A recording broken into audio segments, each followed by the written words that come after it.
honra e um prazer estar aqui para abordar um assunto que considero muito importante para alguns irmãos que vieram a essa 22ª Conferência de Escola Dominical,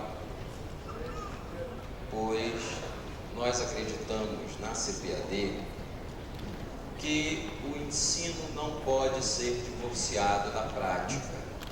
Nós acreditamos que a escola dominical, em que pese ser o maior seminário livre para todas as pessoas, é um seminário que nos induz à prática de coisas que realmente fazem diferença na nossa vida pessoal, a práticas que realmente venham a ser coerentes com a mensagem que pregamos, e isso faz uma diferença muito grande na perspectiva relacionada ao ensino cristão.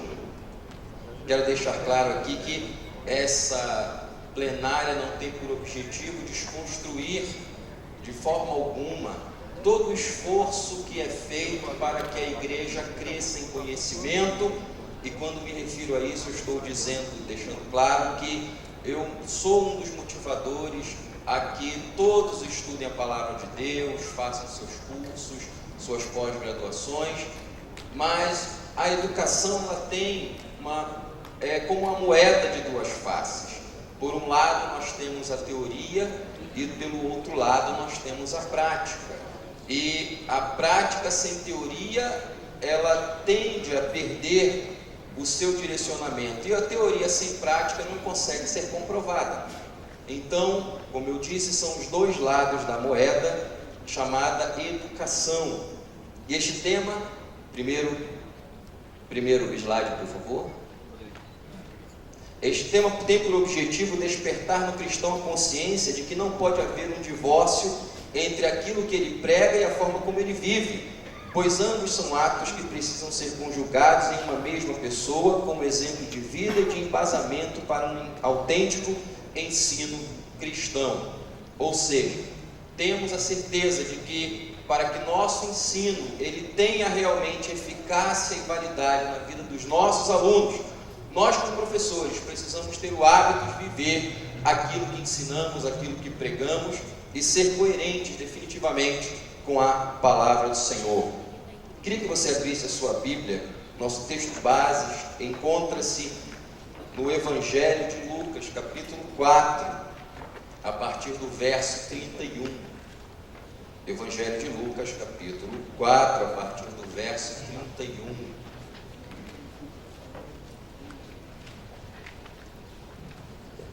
Diz assim a palavra do Senhor: E desceu a Cafarnaum, cidade da Galileia, e os ensinava nos sábados. E admiravam-se da sua doutrina, porque a sua palavra era com autoridade. E estava na sinagoga um homem que tinha o espírito de um demônio imundo, e este exclamou em alta voz, dizendo: Ah, que temos nós contigo, Jesus Nazareno? Viestes a destruir-nos? Bem sei quem és, o Santo de Deus. Jesus o repreendeu, dizendo: Cala-te e sai dele. E o demônio, lançando-o por terra no meio do povo, saiu dele sem lhe fazer mal. E veio espanto sobre todos, e falavam uns e outros, dizendo: Que palavra é esta, que até os espíritos imundos manda com autoridade e poder, e eles saem? Como eu disse, esse é o texto base da nossa plenária, e eu gostaria de chamar a atenção, vou citar um dos textos aqui ao longo do que vou falar, mas o que me chamou a atenção nesse texto, esse texto está na apostila que os irmãos receberam, é o fato de que em poucos versículos, Lucas, que é um escritor grego, é um médico, um homem que dedicava-se à escrita, a fazer ali relatos históricos, ele deixa claro duas vezes, em poucos versículos, uma palavra chamada autoridade.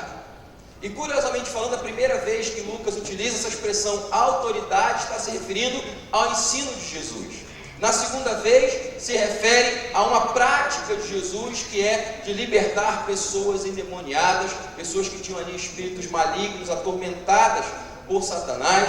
E nesses dois versículos, como eu disse, em tão curto espaço de tempo, Lucas utiliza a mesma expressão, autoridade, uma relacionada à forma como Jesus ensinava, e a outra relacionada à forma como Jesus agia. E devemos deixar claro que agir e ensinar, como eu disse, são os dois lados da mesma moeda e são de extrema importância para o educador cristão, para aquele que está diante de uma turma, porque não raro nós somos desafiados quando ensinamos. E não raro também, quanto mais próximo o professor é do aluno, o aluno consegue perceber se aquele professor está falando ou não a verdade conforme ele está ensinando. É algo muito transparente e é um dos maiores desafios que nós, como servos do Senhor, servas do Senhor também, temos a enfrentar em nossos dias. Próximo slide, por favor. Viver o que se prega é um dos maiores desafios ao cristianismo do século XXI. A quantidade de pessoas que se dizem evangélicas no Brasil aumentou, mas esse crescimento não representou um aprofundamento dessas pessoas no conhecimento bíblico e na prática diária desta mesma fé.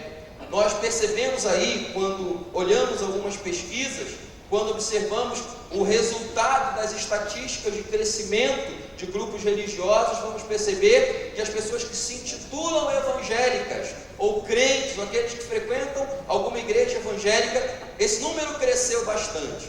Mas por outro lado, nós também percebemos com o passar do tempo que na prática o conhecimento bíblico não foi transmitido da mesma maneira.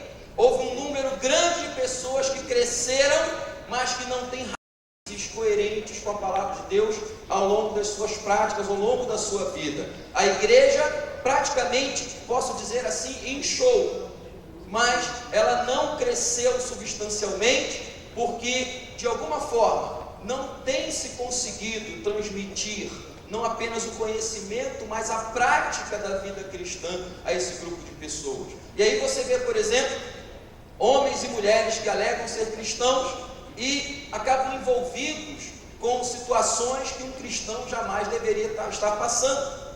Quando você vê, por exemplo, uma pessoa que compra um determinado bem e decide, esse mês eu não vou pagar esse negócio aí, deixa para lá porque Deus proverá, não é? E aí aquele crente que em um momento era um servo do Senhor, que empenhou sua palavra e disse que era um filho do santo Deus, um seguidor de Jesus, ele acaba envolvido lá com seu nome no SPC ou no Serasa, porque decide não cumprir, não honrar com as suas obrigações diante dos homens, e isso é uma forma de desonrar a Deus também.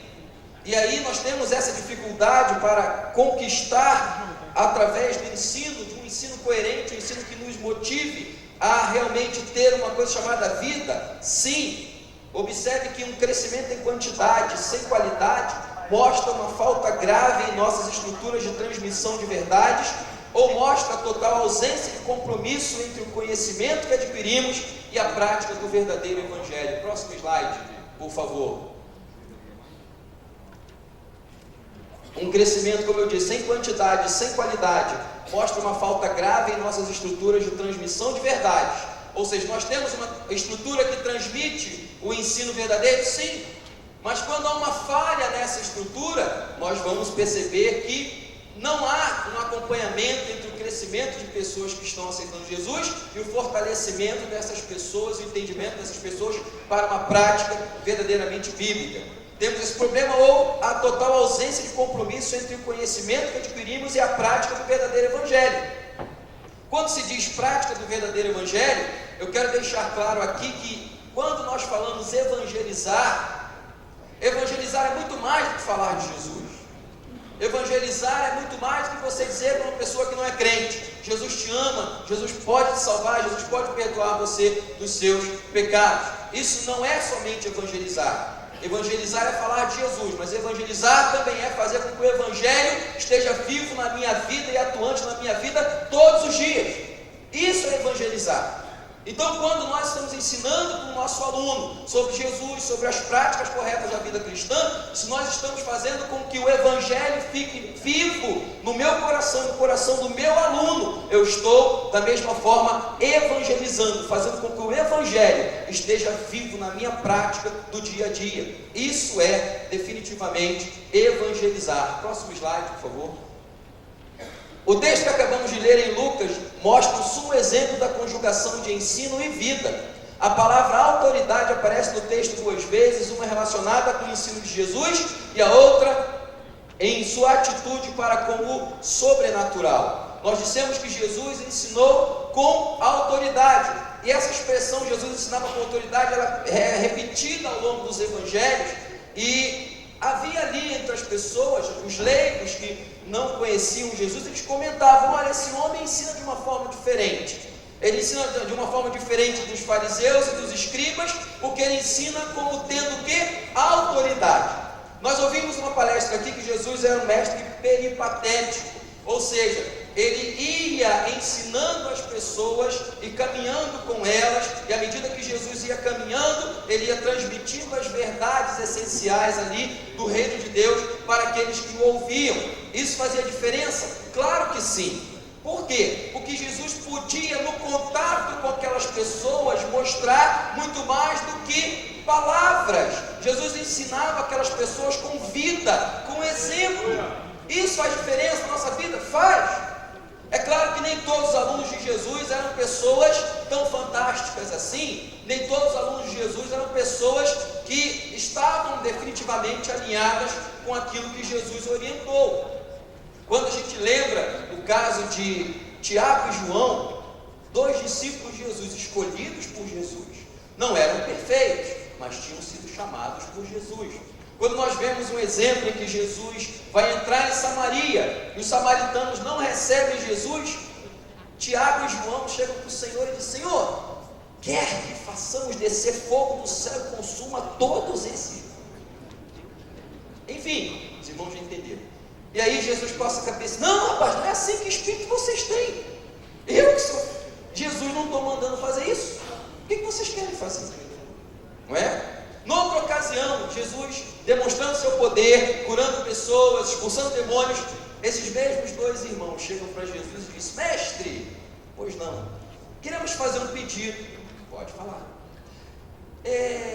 Quando o Senhor estiver no seu reino, na sua glória, rodeado com seus anjos, cheios de poder, permita que eu e meu irmão estejamos um à tua direita e outro à tua esquerda. Irmãos, pedido piedoso, né? Pedido de pessoa assim que tem visão do reino dos céus. É assim? Não!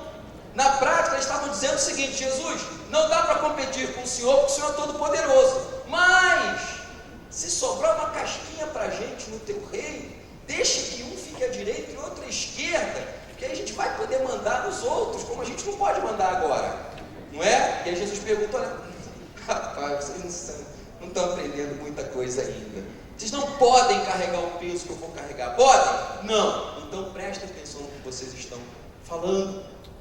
Nem todos os nossos alunos, irmãos, vão ser pessoas que de imediato vão responder à altura os desafios do Evangelho. Mas Jesus teve paciência com esses 2? Teve. E quando a gente vai ler o livro dos Atos dos Apóstolos, a sequência da história da igreja, nós vamos ver que esses 2 homens, depois do contato com Jesus, depois do que viam Jesus ensinando, depois do que viam Jesus fazer, aqueles 2 homens se tornaram baluartes na igreja do Senhor. Nem todos os seus alunos de imediato vão responder aos desafios que você tem da forma como você quer. Mas lembre-se que quem vai trabalhar com eles é Jesus.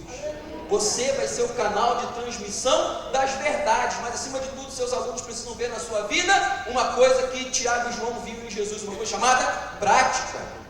E se eu não pratico aquilo que eu faço, naturalmente o meu ensino vai ficar pela metade, vai ser um ensino vazio, oco, algo que definitivamente não vai ter condição de alcançar as pessoas. Próximo slide, por favor.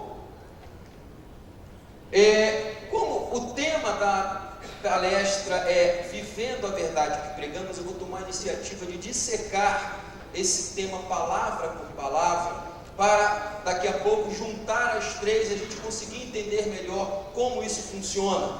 Primeiro aspecto, a expressão viver tem uma variedade de significados, mas essencialmente apresenta a ideia de ter condições de vida, de existir, mas também de ter hábito, de possuir um determinado comportamento, de dedicar a vida.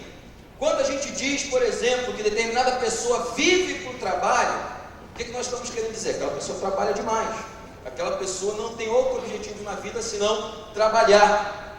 Então, essa é basicamente uma orientação que nós damos. Quando falamos de viver, estamos trabalhando a questão de uma forma de vida. Não é simplesmente existir, mas tomar uma postura que nos direcione a uma determinada prática, um determinado hábito. Próximo slide.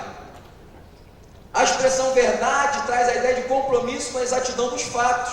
De acordo com o hebraico, emuná ou emet corresponde à firmeza, estabilidade. Próximo, por favor. A verdade aponta ao compromisso com a fidelidade, de se preservar fatos ocorridos ou a ausência de mentiras, ou pode representar ainda o valor absoluto ou aquilo que é real. Na esfera cristã, a palavra verdade também é considerada como conhecimento de Deus e do Evangelho, e a aceitação do sacrifício de Jesus Cristo pela fé para a salvação dos pecados. Essa é uma das chamadas definições da expressão verdade. E a verdade, ela deve estar na nossa vida? Sim. É importante que nós tenhamos o hábito de ensinar a verdade, praticar a verdade? Claro que sim. Sem isso, nosso ensino definitivamente não terá sucesso. Próximo slide, por favor. Pregar é a capacidade de transmitir um discurso, apregoar uma ideia ou verdade. Na esfera cristã, pregar é transmitir o Evangelho de Cristo a todos os ouvintes, entendendo que evangelizar é muito mais do que simplesmente falar de Jesus às pessoas que não conhecem. Evangelizar é fazer com que o Evangelho esteja vivo no coração das pessoas todos os dias. Essa é a definição que a gente tem no tocante a essa expressão verdade, viver e pregar. Nós pregamos tanto quando falamos, quanto nós pregamos também com o nosso exemplo. Tem um colega que eu conheço, não sei se eu vou ter liberdade de citar o nome dele. Ele não é daqui do Paraná, mas está aqui na igreja. Ele chegou agora há pouco. Ele foi militar, está na reserva. E um dia, quando eu estive em Natal conversando com ele, nós servimos no mesmo local, mas em períodos diferentes. E quando conversamos, eu perguntei a ele se ele conhecia uma determinada pessoa. E ele disse: conheço. Era um irmão em Cristo. Ele era um sargento do Corpo de Fuzileiros Navais e ele era um crente, era um homem de Deus. E esse amigo que está aqui hoje assistindo essa palestra, ele disse para mim o seguinte: Alexandre, esse homem, ele nunca abriu a boca para falar de Jesus para mim, mas eu aceitei a Jesus com base no exemplo de vida dele, no quartel, na forma como ele agia, na forma como ele conversava conosco, na forma como ele era. Marcos se entregou ali, ó. Eu vou dizer o nome. Era um homem chamado Teixeira. Na minha adolescência ele nos levava, eu e meu irmão, para a igreja, para cantar em coral da Almader. E o Marcos, que está ali representando ali a caravana, o líder da caravana de Natal. Quando eu conversei com o Marcos, ele falou: eu conheci o sargento Teixeira, e esse homem me ganhou para Jesus sem abrir a boca para falar de Jesus para mim, foi só com o exemplo dele. Irmãos, viver faz diferença na vida de uma pessoa? Faz. Quando eu ajo de uma forma coerente, o peso da minha atitude fala mais alto do que às vezes palavras vazias que geralmente temos o hábito de emitir. E o ensino de Jesus era um ensino com autoridade. Por quê? Porque ele falava e agia de forma coerente. Um exemplo, Sermão do Monte. Certa vez Jesus ensinando as pessoas, ele disse: olha, quando vocês forem orar, não façam como os hipócritas. Por quê? Porque eles fazem questão de se colocarem nos melhores lugares, levantarem sua voz, orarem bem alto, e ali todo mundo sabe que aquele homem está orando. Em verdade vos digo que eles já receberam o seu galardão. Ou seja, trocando em miúdos, Deus não tem compromisso com esse pessoal, não é? Mas ele está orando para todo mundo ver. Legal, ele está sendo orando para quê? Para ser admirado pelos homens. Deus não tem compromisso mais com ele, porque a recompensa dele ele já recebeu. E qual é, Jesus? A outra forma de orar. Quando você for orar, vai para o teu quarto. O teu pai que te vê em secreto vai te recompensar. Porque para Deus não importa necessariamente as coisas que eu faço em público. Não que Deus condene o que eu faço em público, mas Deus primeiramente olha como é que eu ajo quando ninguém está olhando. E isso nós definimos como atitude de caráter. Caráter é o que você faz quando ninguém está olhando. Ser crente na igreja é muito tranquilo, muito fácil. Ser crente lá fora é uma outra situação, e é justamente ali que você precisa fazer a diferença. Quando for jejuar, como os fariseus faziam? Os fariseus eram pessoas assim muito sugêneres. Vamos deixar claro que muitos fariseus aceitaram Jesus e foram transformados, não é? Mas antes dessa etapa, Jesus condenou os fariseus dizendo o seguinte: olha, quando vocês forem jejuar, não façam como os hipócritas. O que o pessoal fazia? Acordava, irmãos, de manhã e não penteava o cabelo, não escovava os dentes, ficava com a cara toda amarrotada, saía na rua e todo mundo sabia: aquele fariseu está jejuando, como ele é piedoso, como ele é generoso, como ele é espiritual. E Jesus diz o quê? Em verdade vos digo, já receberam o seu galardão. Deus não tem nada com esse pessoal. E como é que a gente vai jejuar então, Jesus? A forma correta é: se está jejuando, acorda, lava o teu rosto, unja a tua cabeça e não dê a entender a ninguém que você está jejuando, e o teu pai, que sabe que você está jejuando, ele vai te recompensar. Essa é a diferença. E na hora de dar oferta, como é que eu faço? Não, tem que anunciar para todos que eu vou dar uma generosa oferta na obra do Senhor. Quero que todo mundo veja o meu desprendimento financeiro quando eu chego na casa do Senhor e trago aqui uma grande e gorda oferta para sustentar a obra de Deus. O que Jesus disse? Já recebeu o seu galardão. Ele queria o quê? Ser admirado pelos homens. E você vai fazer o quê quando for dar a sua oferta? Olha, dê de forma discreta. Não saiba a tua mão direita, eu não estou fazendo. Seja discreto para fazer as coisas diante de Deus, e Deus que te vê em secreto vai fazer o quê? Te recompensar. Mais do que teologia, nós precisamos de prática. Não estou condenando a teologia, pelo contrário, nós estamos aqui porque temos um fundamento teológico, mas a prática é muito mais necessária em nossos dias do que simplesmente palavras vazias que geralmente podemos ouvir nos nossos ensinos ou em qualquer outro lugar. Faz diferença prática? Faz. Certa vez, eu estou citando o exemplo de Jesus, porque foi o texto básico da nossa palestra. Eu estou deixando claro o seguinte: eu vou apresentar alguns exemplos que Jesus está fazendo, e eu não estou pedindo para você ser o Messias. Messias é só Jesus, mas estou pedindo: aprenda com Jesus. Tá ok? Aprenda com Jesus. Certa vez Jesus estava em Cafarnaum, numa casa, ensinando, e trouxeram um homem paralítico no telhado, destelharam ali aquela casa, e os seus amigos trouxeram aquele homem problemático para Jesus. E quando Jesus viu aquele homem, o desprendimento daqueles seus companheiros, Jesus olhou para ele e disse o seguinte: olha, perdoados estão os teus pecados. Calma aí, o camarada precisava de cura. Jesus estava perdoando os pecados dele. Será que Jesus não ficou meio fora de foco? Será que Jesus não trocou ali as posições? Não. Observe que Jesus estava cercado de pessoas, homens da lei, homens que copiavam a lei, homens que ensinavam a lei. Entre si começaram a questionar: quem é esse abusado que ousa dizer que estão perdoados os pecados desse homem paralítico? Só quem pode perdoar pecados é Deus. É verdade, não é? Só que nós estamos falando de Jesus, e Jesus é Deus encarnado. Jesus é essa pessoa, e Jesus sabia o que aqueles homens estavam dizendo. E o que Jesus fez? Olhando para aquele homem: olha, para que vocês saibam que o Filho do Homem tem poder no céu e na terra de perdoar os pecados. Aí Jesus vira para o paralítico e fala com ele: olha, pega a tua cama, levanta e anda.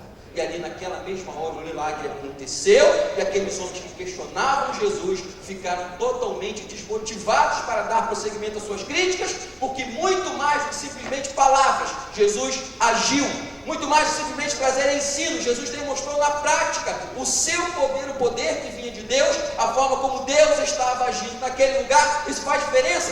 Faz, porque o ensino desvinculado da prática, ele não consegue alcançar o coração dos nossos alunos e alunas. É por isso que eu disse: faça a sua parte, prepare sua aula, mas acima de tudo, o mesmo tempo que você gasta para preparar a sua aula, aprenda a viver aquilo que você está falando. Isso é importante? Sim. Talvez você esteja pensando: mas a prática não interfere na vida cristã. Será que não? Quando o apóstolo Pedro, vou falar para os casados aqui, quando o apóstolo Pedro, no capítulo 3, segunda carta de Pedro, ele fala às mulheres, não é? Mulheres, sede sujeitas aos seus maridos, como ao Senhor. Lá vem o Alexandre, ele está aproveitando que é homem para falar das mulheres, né? Não estou fazendo isso. Eu vou falar para os homens também, vocês vão ver que para os homens o negócio é mais complicado. Quando Pedro diz, mulheres, sejam sujeitas aos seus maridos como ao Senhor, essa expressão sede sujeitas, em português foi traduzido no imperativo, é uma ordem. Mas o verbo grego, quando é apresentado no texto original, ele traz a ideia de um tempo chamado em grego particípio presente. E o que significa? Traz a ideia desse tempo. Particípio presente é um tempo que, para se concretizar, ele precisa ser repetido sempre, diariamente, todos os dias. Então, na prática, Pedro está dizendo o seguinte: mulheres, sede sujeitas aos seus maridos todos os dias. Faça da sujeição ao seu esposo uma prática de vida. Foi o que Pedro falou? Foi, ok. É claro que Pedro fala outras coisas aqui também, sobre a vestimenta da mulher, não é? A forma como a mulher deve estar diante do Senhor. Tem outros exemplos, sim. E aí, vamos falar para os homens agora. Pedro deixa claro: homens, vivam com as suas esposas com entendimento, não é? Isso é importante, sim, porque um homem que não consegue entender a sua esposa, aquela com quem ele casou, aquela que ele entende que Deus deu para ele, ele vai ter algumas dificuldades, sim. E aí Pedro relata, olha só, viva com a sua esposa com entendimento. Por quê? Primeiro, ela é o vaso mais fraco. Segundo, ela é coerdeira da graça da vida como você. Você foi salvo? Jesus te salvou? Ótimo, sua esposa também. Diante de Deus vocês são iguais. E a terceira sentença: para que não sejam impedidas as vossas orações. Que isso, irmão Alexandre? Significa então que se eu trato mal minha esposa, Deus rejeita a minha oração? Não sou eu que estou dizendo, é Pedro. Vá reclamar com ele quando você chegar na eternidade, tá? Agora, é aquilo que a Bíblia está dizendo. Quer ter a tua oração ouvida pelo Senhor? Seja um homem espiritual no relacionamento com a sua esposa. Seja um homem que entende a forma como deve tratar a sua esposa, que Deus vai entender você. Não que Deus não entenda, mas Deus vai ouvir sua oração, não vai impedir. Porque o homem que trata mal sua esposa tem a sua oração impedida por Deus. Aí eu te pergunto, será que a prática influencia na minha vida espiritual? Responda você. Se você acha que não, então jogue fora esse versículo da Bíblia, porque realmente talvez Pedro não tenha sido inspirado por Deus para falar sobre isso. E por que eu estou dizendo isso? O mesmo verbo, homens, vivam com a sua esposa com entendimento, é todos os dias, porque também está no particípio presente. É uma prática que deve ser o quê? Diária. O homem tem que tratar a sua esposa na prática, não é de vez em quando ela faz aniversário de casamento, coisa parecida, é sempre. Você ora sempre. Então lembre-se de tratar a sua esposa sempre bem, para que Deus não impeça a sua oração de chegar ao trono da glória. Então a prática faz diferença na nossa vida? É claro que sim. Aqueles que pensam que não tem influência na minha vida espiritual, precisa rever seus conceitos bíblicos. Quando um homem, por exemplo, procura uma prostituta para se deitar com ela, Paulo diz o quê? Que está fazendo um socorro com ela. Na prática, Paulo está dizendo o seguinte: olha, não é o casamento que faz um homem e uma mulher serem uma só carne, é o ato sexual. E aí, quando o homem procura uma prostituta e se deita com ela, ele está fazendo o quê? Um socorro com ela. E aí, Paulo chama atenção, porque não pode haver o quê? Pessoas dedicadas à prostituição, com hábitos de prostituição na igreja. A prática influencia na minha vida espiritual? Influencia. Então, tome cuidado com a sua prática do dia a dia.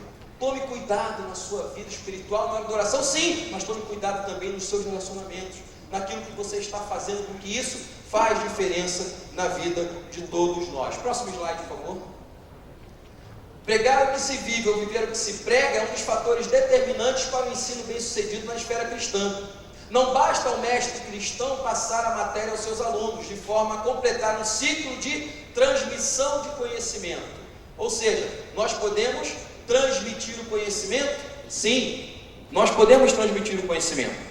Mas, acima de tudo, precisamos transmitir no nosso ensino uma coisa chamada vida. Próximo slide, por favor.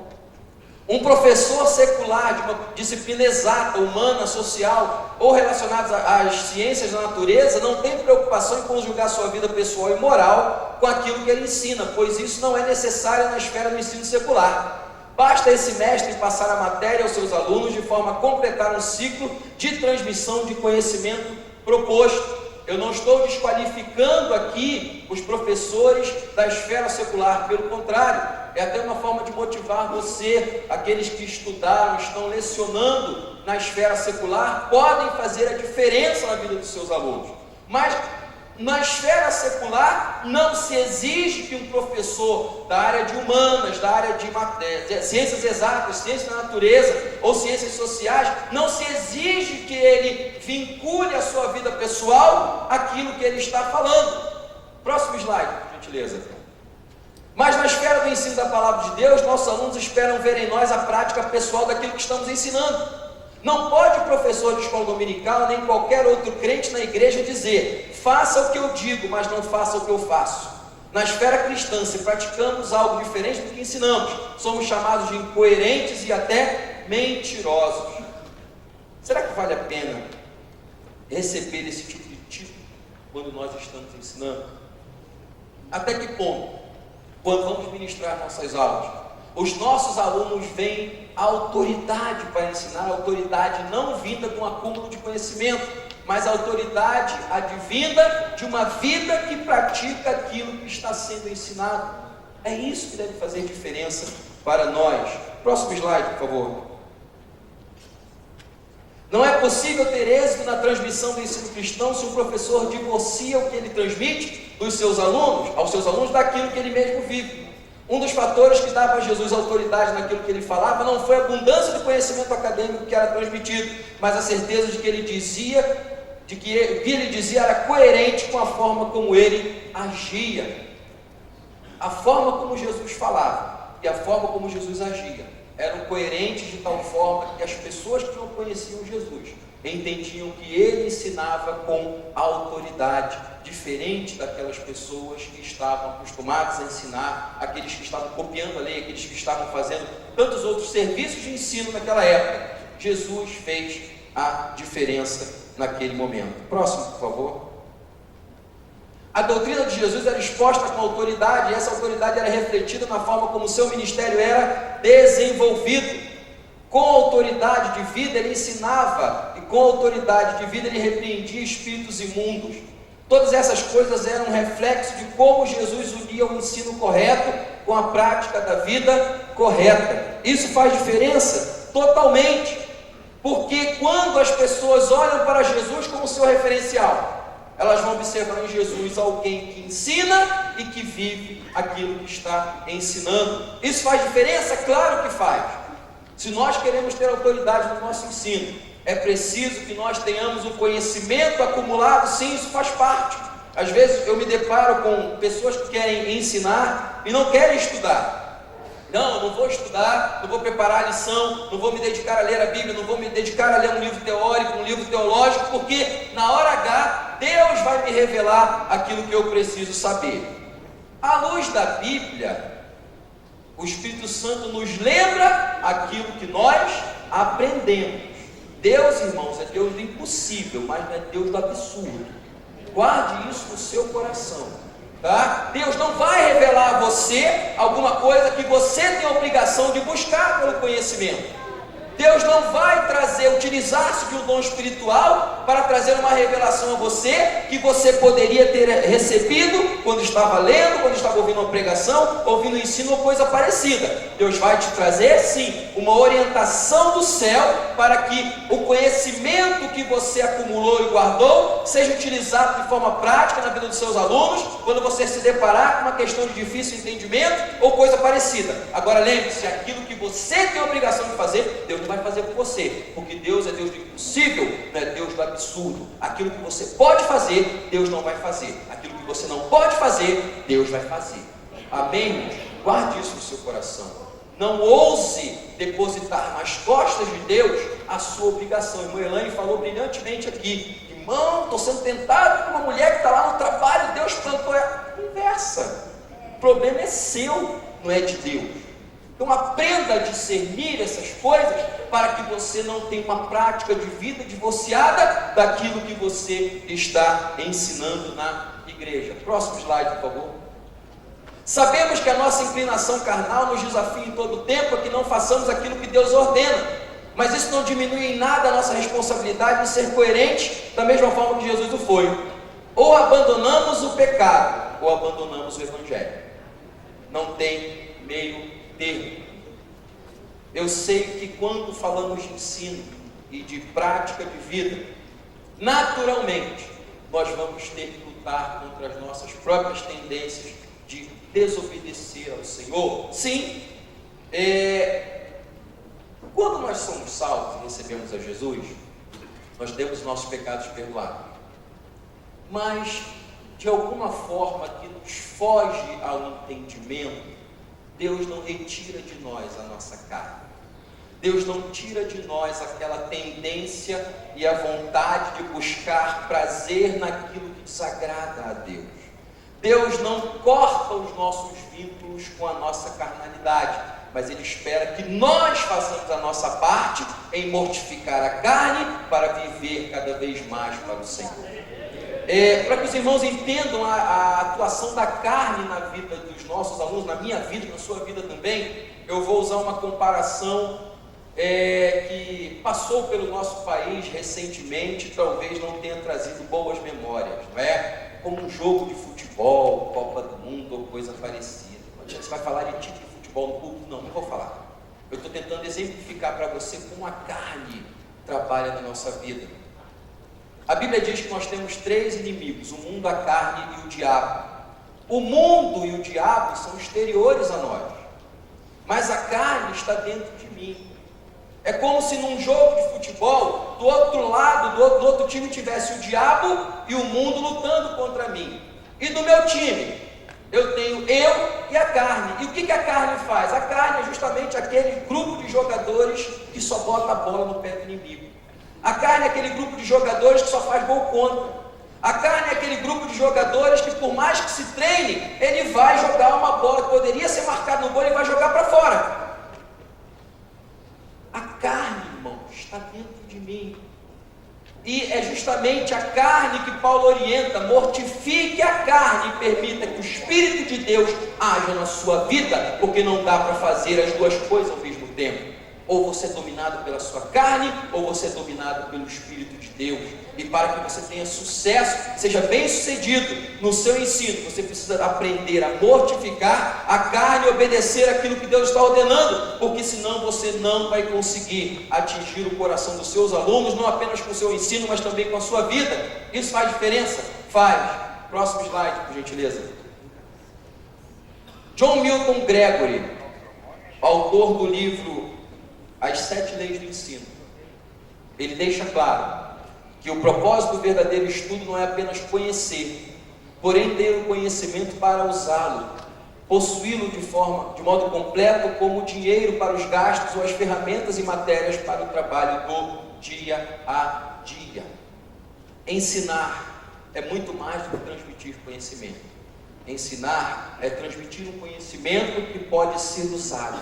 Ensinar é transmitir um conhecimento que vai atingir o coração dos nossos alunos, de tal forma que nós vejamos Deus agindo na vida deles e transformando cada um de acordo com a vontade dele. Isso faz diferença? Faz.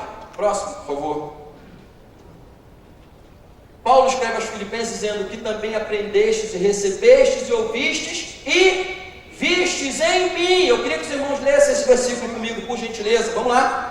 O que também aprendestes e recebestes e ouvistes, pausa, leiam bem alto, vistes em mim. Repitam essa expressão, vistes em mim. O que Paulo está dizendo? Olha, eu ensinei vocês, eu orientei vocês, eu passei o conhecimento que vocês receberam, mas acima de tudo o que? Eu ensinei com a minha vida. É isso que Paulo está dizendo aos Filipenses.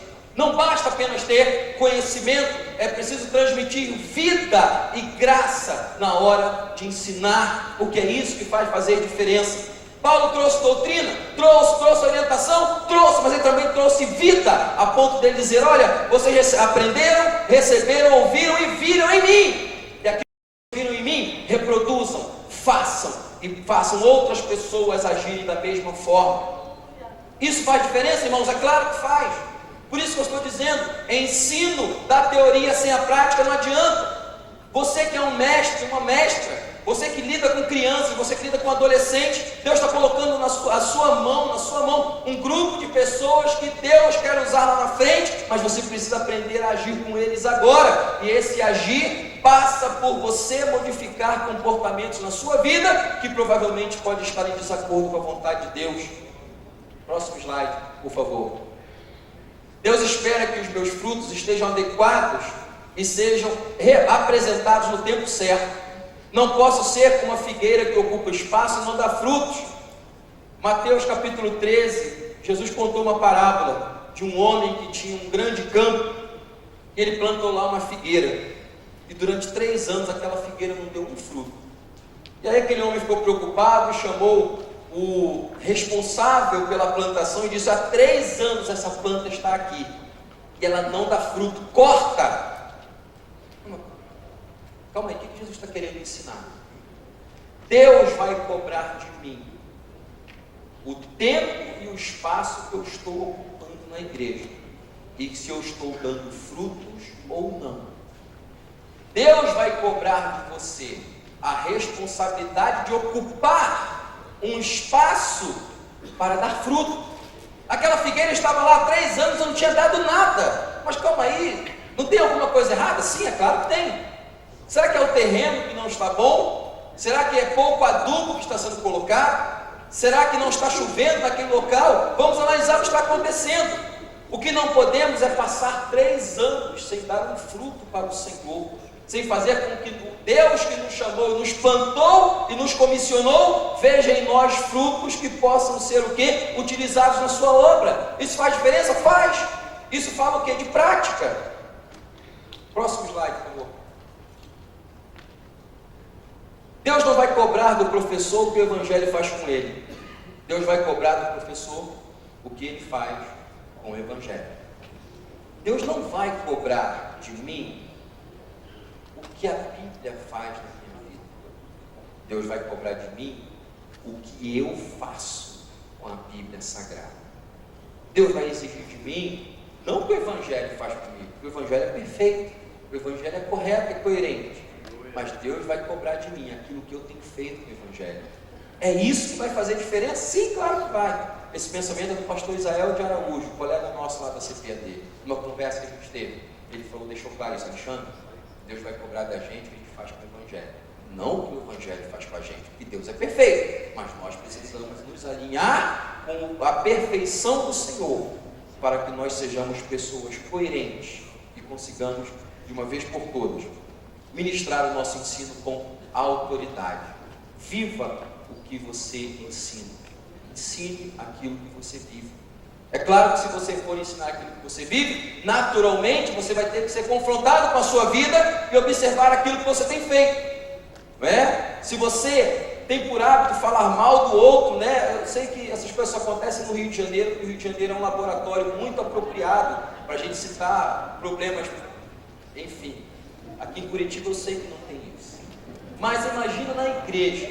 Eu vou usar, me permita, Henrique. Henrique tem sido um ajudador, ele e o pastor Abimael têm sido companheiros aqui, então eu vou, com a licença dele, usar o nome dele, olhar para o Henrique aqui. Henrique é presbítero, pastor aqui na igreja, mas eu não vou com a cara dele. Se eu pudesse, eu dava uma rasteira dele, porque eu não gosto dele.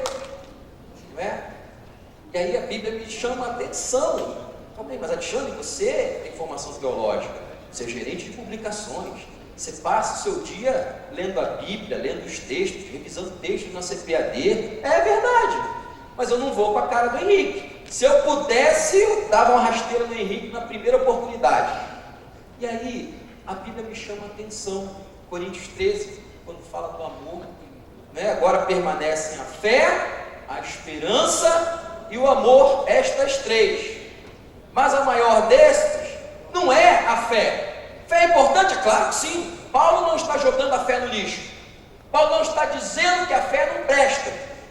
Nós temos que colocar todas as coisas, irmãos, no seu devido lugar, não é? Porque muita gente, quando pega alguns textos de Paulo, eles vão ver lá que Paulo diz: olha, tudo que eu tenho de conhecimento eu considerei como esterco para trocar por aquilo que Jesus está me ensinando. Paulo estava jogando o conhecimento dele fora? Não. A questão de interpretar esse texto é você saber como usar a coisa certa no lugar certo. Esterco você não serve num prato para comer, mas você coloca para adubar uma planta, para ela crescer. Essa é a diferença que nós temos. Não despreze o conhecimento que você tem, mas coloque aos pés do Senhor. Eu dou aula de grego na FAECAD, dou aula com o pastor Esdras, pastor César, e às vezes a gente vê alguns alunos mais arrogantes e, não, porque o grego é isso, o grego é aquilo, o pessoal começa a estudar, começa a entender coisa errada, esquece que o grego é ponto de partida, não é ponto de chegada no conhecimento. Eu deixo claro para os meus alunos: olha, o dia que você dominar o grego, o hebraico e o latim, não os coloque o que Pilatos os colocou sobre a cabeça de Jesus, coloque aos pés dele, porque ali é nos pés de Jesus que o nosso conhecimento vai fazer diferença. Guarde isso no seu coração e, acima de tudo, lembre, tudo que eu falei, eu não estou pedindo para você ser o Messias, não estou pedindo para você ser Jesus, Jesus foi um só, mas estou dizendo: aprenda com o exemplo de Jesus, e que o exemplo de Jesus mude sua vida, que o exemplo de Jesus mude o teu ensino, e que o exemplo de Jesus mudando a tua vida mude também a vida dos teus alunos. Deus está te presenteando com um grupo de pessoas que Ele quer levar para o céu, e que Ele quer usar você para conduzir esse grupo até chegar lá na glória. Fiquemos em pé, vamos pedir ao Senhor que Deus mude os conceitos que nós temos. Eu comecei a falar do pastor Henrique, e eu deixei claro o seguinte: eu sou teólogo, isso, aquilo, mas não gosto do Henrique. Mas eu tenho fé, sim, eu tenho fé, mas o que importa para Deus não é a sua fé nesse momento, é o amor. Esse é que é maior. Então, Henrique, eu estou brincando, eu falei, é a forma de exemplificar, mas que isso sirva de exemplo para todos os irmãos. Não adianta ter o conhecimento divorciado daquilo que nós estamos sentindo diante de Deus.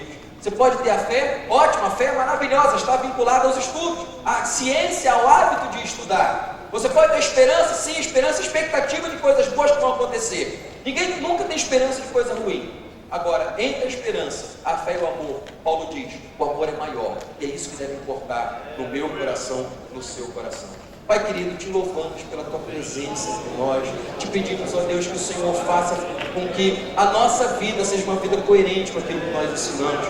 Não estamos, ó Deus, pedindo algo que o Senhor não possa fazer, mas ajuda-nos, Senhor, a mortificar a nossa carne, a ter um comportamento melhor, ser pessoas melhores diante do Senhor, ter paciência, orar e fazer aquilo que o Senhor realmente deseja que nós façamos. Que as nossas palavras não sejam divorciadas das nossas práticas, e que nós saibamos, Senhor, como falar de forma correta e como ensinar de forma correta também. O que o Senhor espera que, da mesma forma como o Senhor agiu na nossa vida, nós possamos ser influência positiva na vida dos nossos alunos. Ajuda-nos, Senhor, a entender que, como professores e professoras, aquilo que eu vivo fala às vezes muito mais alto do que aquilo que eu estou falando. Ajuda-nos, Senhor, a ser pessoas que estão diante do Senhor. Ajuda-nos, Senhor, a identificar também problemas nossos, que, como disse o salmista, ajuda-me, Senhor, a reconhecer os problemas que eu não consigo enxergar. Ajuda-me, Senhor, diante do teu altar, a ser pessoas mais fiéis a ti, mais disponíveis para o Senhor usar. E, acima de tudo, que o teu nome seja glorificado, não apenas nas nossas palavras, mas, acima de tudo, nas nossas vidas, nas nossas atitudes. É o que eu te peço em nome de Jesus.